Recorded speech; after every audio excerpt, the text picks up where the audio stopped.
Muito bem-vindo a todos que me acompanham. Hoje nós vamos falar sobre anemias. Primeiro, a definição de anemia. Anemia é um nome de origem grega em que aima significa sangue e an significa falta de. Assim, anaíma é a raiz do nome anemia, que significa falta de sangue. O atendimento completo ao paciente anêmico compreende a valorização do quadro clínico, levando em conta a gravidade da duração dos mesmos.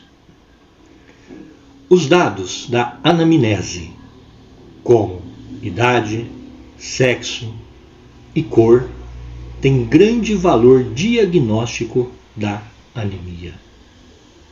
E os sintomas e sinais obtidos na história clínica e os exames físicos podem indicar a suspeita diagnóstica da anemia.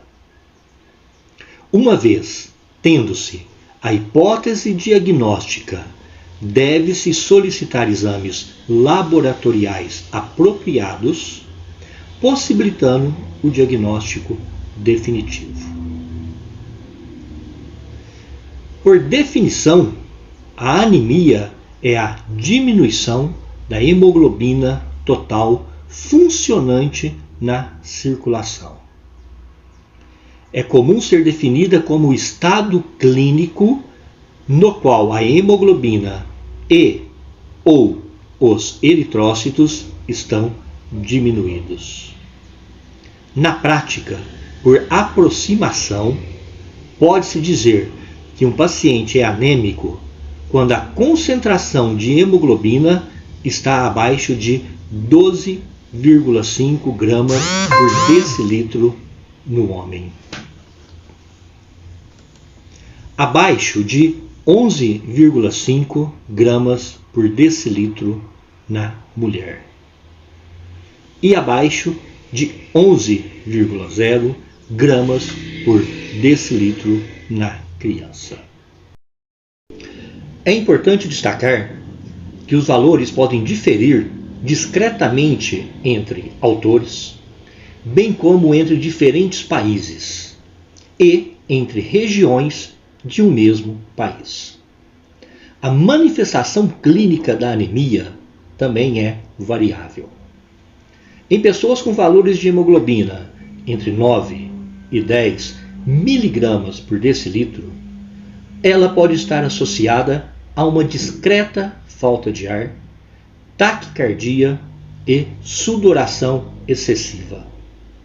Quando a anemia se torna mais grave, com hemoglobina abaixo de 9 gramas por decilitro, esses sintomas são mais intensos e a capacidade de trabalho diminui.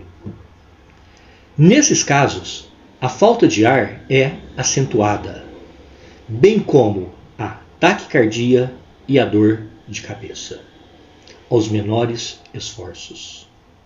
A palidez se torna maior quanto maior for o grau da anemia. Outros sinais e sintomas que aparecem têm uma base fisiológica e incluem perda de apetite, indigestão pela limitação do fornecimento de sangue às células intestinais, fraqueza e mal-estar geral, tontura, síncopes ocasionais por comprometimento da regulação vasomotora, sintomas e hipóxia do sistema nervoso central, que incluem insônia e incapacidade de raciocínio. Em idosos, pode causar angina ou insuficiência cardíaca, disfunção gastrointestinal e muita fraqueza. As anemias são sempre secundárias, existindo vários mecanismos fisiopatológicos envolvidos como causas de anemias. Por isto, não se justifica tratar a anemia, mas a sua causa. 3 mecanismos básicos são responsáveis pelo aparecimento das anemias. Primeiro, a anemia com produção deficiente de células sanguíneas. Neste grupo, a medula óssea é incapaz de manter a sua função de recomposição das hemácias, quebrando o equilíbrio entre a produção e destruição das hemácias. As principais causas de anemia com produção deficiente são a deficiência de fatores eritropoéticos, aplasia e hipoplasia de medula, e também a substituição da medula óssea por tecidos cancerígenos, de ferro, ácido fólico e vitamina B12. A aplasia e hipoplasia de medula pode ser causada por agentes químicos, por viroses, bactérias, deficiência de fatores estimulantes, principalmente da eritropoetina, leucemia, mielofibrose, e também pode ter origem de doenças desconhecidas, origem idiopática. E a substituição da medula óssea é causada principalmente pelo câncer metastático. O segundo grupo das anemias são as anemias causadas por destruição excessiva das células sanguíneas. Essa destruição excessiva é conhecida por hemólise. Se ocorrer uma destruição excessiva com encurtamento da vida média dos eritrócitos ou hemácias, teremos uma anemia hemolítica. As principais causas de anemia com destruição excessiva é devido a defeitos dos eritrócitos e agressão aos eritrócitos. Os principais defeitos dos eritrócitos: as hemoglobinopatias, anemia falciforme e talassemia. Defeitos de membranas, algumas doenças que são esferocitose, estomatocitose e hemoglobinúria paroxística noturna. Pode ser por deficiência de enzimas, principalmente pela glicose 6-fosfato desidrogenase. E essa hemólise também pode ocorrer devido à agressão aos eritrócitos, causadas por parasitas, principalmente a malária, substâncias tóxicas, o chumbo, fatores imunológicos, as doenças imunológicas, lúpus eritromatoso, infecções virais, eritroblastose fetal e transfusão sanguínea incompatível. Pode ser causada por microangiopatias, as anemias mecânicas das cardiopatias, próteses vasculares e hipertensão arterial. Também pode ser causado por imunoalérgicos. 2 medicamentos principais: penicilina e as sulfas. E por último, as queimaduras. O terceiro grupo das anemias são as anemias por perda sanguínea, que são decorrentes de hemorragias.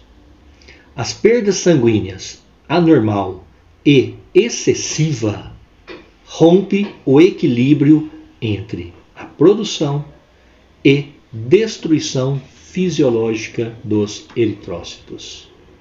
Esta hemorragia pode ser aguda ou crônica. As principais hemorragias agudas: hemoperitônio, hemotórax, enterorragias, aneurismas, ferimentos, traumatismos e hemorragias ginecológicas.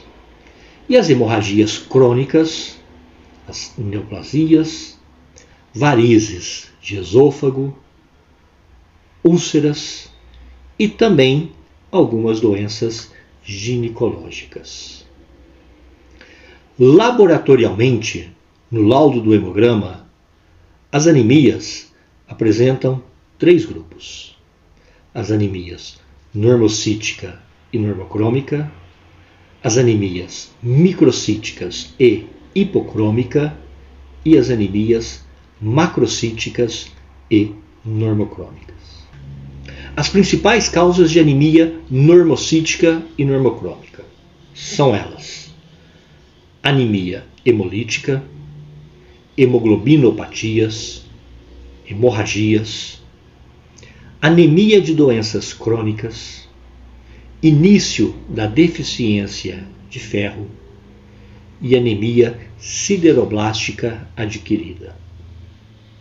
As principais causas de anemia microcítica e hipocrômica: deficiência de ferro, talassemia, anemia sideroblástica hereditária, anemia de doenças crônicas e hemoglobinopatias.